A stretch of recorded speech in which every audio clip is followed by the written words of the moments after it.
Hello everyone and welcome back to our YouTube channel.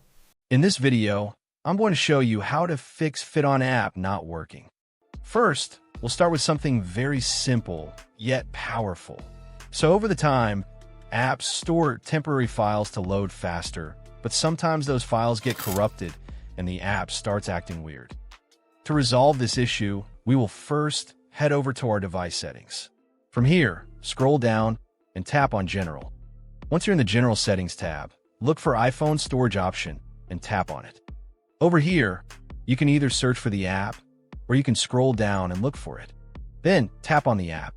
On the next screen, you need to tap on the Offload app option. A confirmation pop-up will come up. Now tap on the Offload app option here. It'll take a bit for processing, and then a reinstall button will show up. Simply tap on it to reinstall the app. This should resolve the issue, but if it doesn't, then you need to check if the app is running an older version. Head over to App Store. From here, double tap on this search icon in the bottom right corner, and then search for the app. Once the app comes up in the search result, and if you see this update button right next to the app, simply tap on it to make sure you're running the latest version of the app. However, if you continue to encounter this issue, then you will need to completely reinstall the app, which usually resolves the problem. Head over to this screen the way we did before.